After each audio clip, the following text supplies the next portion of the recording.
Renu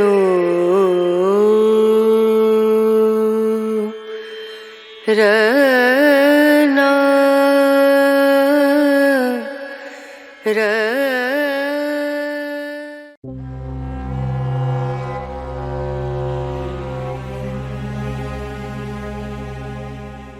On this occasion I will convey the history of Otto the Great.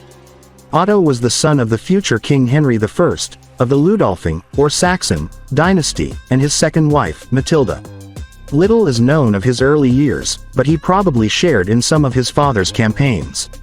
He married Edith, daughter of the English King Edward the Elder. In 930, she obtained as her dowry the flourishing town of Magdeburg. Nominated by Henry as his successor, Otto was elected king by the German dukes at Aachen on August 7, 936, a month after Henry's death, and crowned by the archbishops of Mainz and Cologne. While Henry I had controlled his vassal dukes only with difficulty, the new king firmly asserted his suzerainty over them. This led immediately to war, especially with Eberhard of Franconia and his namesake, Eberhard of Bavaria, who were joined by discontented Saxon nobles under the leadership of Otto's half-brother Thankmar. Thankmar was defeated and killed, the Franconian Eberhard submitted to the king, and Eberhard of Bavaria was deposed and outlawed. In 939, however, Otto's younger brother Henry revolted. He was joined by Eberhard of Franconia and by Giselbert of Lotharingia and supported by the French King Louis IV. Otto was again victorious.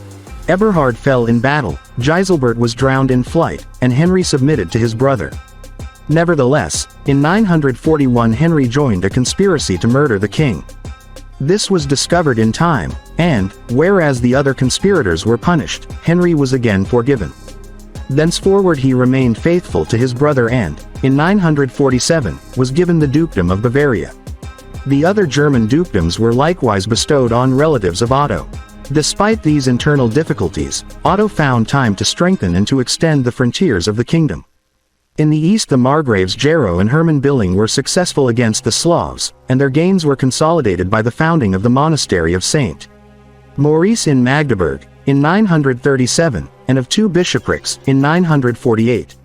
In the north, 3 bishoprics, followed in 968 by a 4th, were founded to extend the Christian mission in Denmark. Otto's first campaign in Bohemia was, however, a failure, and it was not until 950 that the Bohemian Prince Boleslav I was forced to submit and to pay tribute. Having thus strengthened his own position, Otto could not only resist France's claims to Lorraine, Lotharingia, but also act as mediator in France's internal troubles. Similarly, he extended his influence into Burgundy. Moreover, when the Burgundian Princess Adelaide, the widowed Queen of Italy whom the Margrave Berengar of Ivrea had taken prisoner, appealed to him for help, Otto marched into Italy in 951, assumed the title of King of the Lombards, and married Adelaide himself, his first wife having died in 946. In 952 Berengar did homage to him as his vassal for the Kingdom of Italy. Otto had to break off his first Italian campaign because of a revolt in Germany, where Ludolf, his son by Edith, had risen against him with the aid of several magnates. Otto found himself compelled to withdraw to Saxony, but the position of the rebels began to deteriorate when the Magyars invaded Germany in 954, for the rebels could now be accused of complicity with the enemies of the Reich. After prolonged fighting, Ludolf had to submit in 955. This made it possible for Otto to defeat the Magyars decisively in the Battle of the Lechfeld, near Augsburg, in August 955. They never invaded Germany again. In the same year Otto and the Margrave Gero also won a victory over the Slavs. A further series of campaigns led, by 960, to the subjection of the Slavs between the Middle Elbe and the Middle Oder.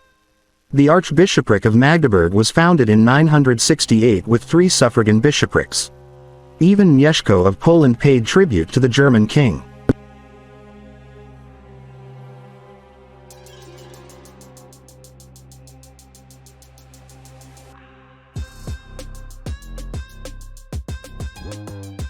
In May 961 Otto procured the election and coronation of the 6-year-old Otto II, his elder son by Adelaide, as German king. Then he went for a second time to Italy on the appeal of Pope John XII, who was hard-pressed by Berengar of Ivrea. Arriving in Rome on Feb. 2, 962, Otto was crowned emperor, and 11 days later a treaty, known as the Privilegium Ottonianum, was concluded, to regulate relations between emperor and pope. This confirmed and extended the temporal power of the papacy, but it is a matter of controversy whether the proviso enabling the emperor to ratify papal elections was included in the original version of the treaty or added in December 963, when Otto deposed John XII for treating with Berengar and set up Leo VIII as pope.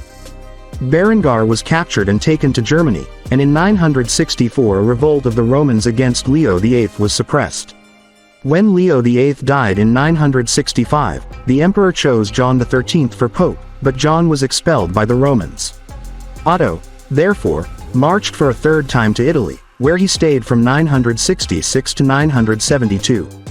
He subdued Rome and even advanced into the Byzantine south of Italy. Prolonged negotiations with Byzantium resulted in the marriage of Otto II to the Byzantine princess Theophano, in 972. Having returned to Germany, the emperor held a great assembly of his court at Quedlinburg on March 23, 973. He died in Memleben several weeks later and was buried in Magdeburg at the side of his first wife. Otto I's achievement rests mainly on his consolidation of the Reich. He deliberately made use of the bishops to strengthen his rule and thus created that Ottonian church system of the Reich, that was to provide a stable and long-lasting framework for Germany. By his victorious campaigns, he gave Germany peace and security from foreign attack, and the preeminent position that he won as ruler gave him a sort of hegemony in Europe. His Italian policy and the acquisition of the imperial crown constituted a link with the old Carolingian tradition and was to prove a great responsibility for the German people in the future. All areas under Otto's rule prospered, and the resultant flowering of culture has been called the Ottonian Renaissance. Chosen German king in 936, Otto I was crowned by Hildebert, Archbishop of Mainz. His career of strong leadership in a tumultuous period gained consolidation of German power and, for him, the imperial crown, from Pope John XII, the 2nd of February 962. The empire was less universal under Otto, its restorer, than Charlemagne, but what it lacked in splendor it gained in stability. His object was not to make the state religious but the church political, and the clergy must first be officials of the king, and secondly members of an ecclesiastical order. He shared the piety and superstitions of the age, and did much for the spread of Christianity. Although himself a stranger to letters, he welcomed scholars to his court and eagerly seconded the efforts of his brother Bruno to encourage learning, and while he neither feared nor shirked battle, he was always ready to secure his ends by peace. That's the history that I can convey this time. I hope it's useful. Don't forget to share, like and subscribe.